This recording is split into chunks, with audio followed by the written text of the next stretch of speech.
English भाषा में मामा मामी को भी अंकल आंटी कहते हैं, ताऊ ताई को भी अंकल आंटी कहते हैं, चाचा चाची को भी अंकल आंटी कहते हैं, पड़ोसियों को भी अंकल आंटी कहते हैं। इनके पास शब्दों की इतनी कमी है कि इन्होंने पूरे विश्व को ही अंकल आंटी बना दिया है।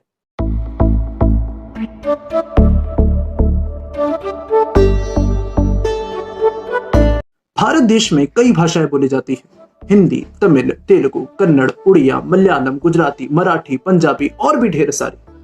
भारत देश के पास जितनी भाषाएं हैं उतनी भाषाएं पूरे विश्व में किसी देश के पास नहीं है। पर ये सारी भाषाएं निकली हैं भारत की मूल भाषा संस्कृत से। संस्कृत भारतीय संस्कृति की आत्मा है। सारे वेद, शास्त्र, पुराण संस्कृत में ही रचे गए हैं। संस्कृत को देवलिपि भी कहा जाता है क्योंकि देवता और राक्षस ही नहीं, स्वयं भगवान इस भाषा का उपयोग करते हैं। संस्कृत भाषा की सबसे खास बात यह है कि आप इस भाषा के द्वारा बड़ी से बड़ी बात बहुत ही कम शब्दों में कह सकते हैं, क्योंकि इस भाषा के हर एक अक्षर का बहुत ही डीप मीनिंग है। जैसे इस भाषा का एक शब्द है नारद। नारद शब्द दो शब्दों से मिलकर बना है। नार मीन्स नारायण, द मीन्स देने वाला। जो नारायण को देने वाला है, जो नारायण को बांटने वाला है, वो नारद।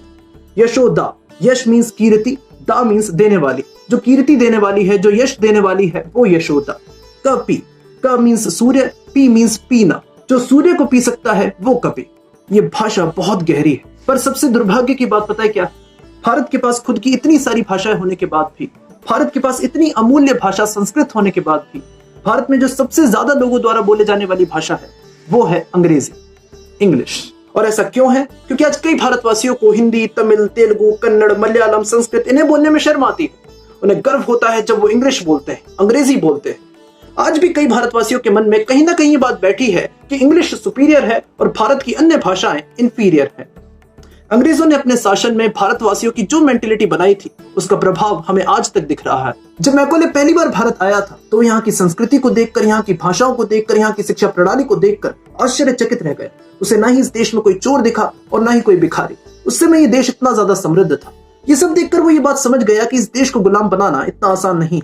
उसने हैंड टू हैंड इंग्लैंड को ये लेटर लिखा कि अगर हमें इस देश को गुलाम बनाना है तो हमें इस देश की बैकबोन को तोड़ना होगा। जितना गर्व ये अपनी संस्कृति पर करते हैं, हमें उस गर्व को तोड़ना होगा। हमें भारतवासियों की मेंटेलिटी इस तरह की बनानी होगी जिससे इन्हें अपनी ही संस्कृति पर, अपनी ही भाषाओं पर शर्म आए और ये वेस्टर्न कल्चर को, इंग्लिश लैंग्वेज को सुपीरियर समझे। बट ये सब तो उसने लेटर में लिखा था। बाहर आकर उसने भारतवासियों से स्पीच में क्या कहा? मैं जब पहली बार भारत आया तो मैं यहाँ के लोगों को देखकर परेशान हो गया। यहाँ के लोगों का ना खाने का ढंग है, ना बोलने का ढंग है, ना पहनने का ढंग है। यहाँ के सारे लोग असभ्य हैं। मुझे तुम सब लोगों को सभ्य बनाना होगा। तुम्हें वो भाषा सिखानी होगी जो हम जैसे विद्वान बोलते हैं। तुम्हें इंग्लिश भाषा सिखानी होगी। हाथी के दांत खाने के कुछ और दिखाने के कुछ और। क्या सच में संस्कृत भाषा मूर्खों की भाषा है और इंग्लिश भाषा विद्वानों की?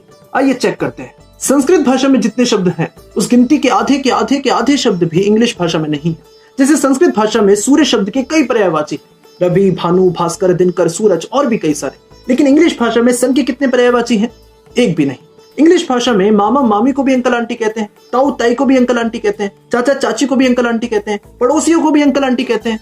इनके पास शब्दों की इतनी कमी है कि इन्होंने पूरे विश्व को ही अंकल आंटी बना दिया है। संस्कृत भाषा में हर शब्द का बहुत ही गहरा अर्थ है। जैसे नारद मुनि को नारद मुनि इसलिए कहा जाता है क्योंकि वो हर किसी को नारायण की भक्ति बांटते हैं। लेकिन इंग्लिश भाषा में सेब को एप्पल क्यों कहा जाता है? क्योंकि वो एप्पल है। संस्कृत भाषा के द्वारा बड़ी से बड़ी बात को काफी कम शब्दों में कह सकते हो।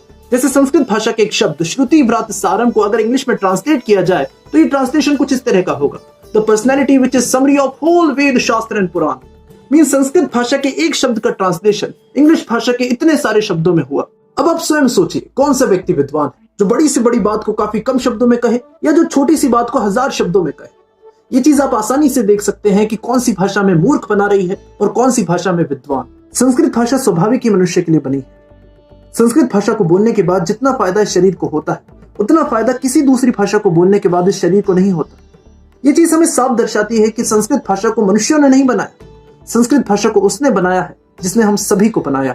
बट मेरे कहने का अर्थ ये बिल्कुल नहीं है कि आप इंग्लिश भाषा को बोलना छोड़ दें या आप इंग्लिश भाषा सीख रहे हैं तो आप बहुत ही शर्मनाक कार्य कर रहे हैं। ऐसा कुछ भी नहीं। इंग्लिश भाषा आज प्रचलन में है और इसे सीखना, बोलना आज अनिवार्य सा हो गया है। मेरे कहने का अर्थ सिर्फ इतना है कि आप भारत की किसी भी भाषा को इंग्लिश से कम ना समझें। भारत की हर भाषा बहुत ही सुंदर और बहुत ही गहरी, जिनमें से संस्कृत तो अमूल्य है।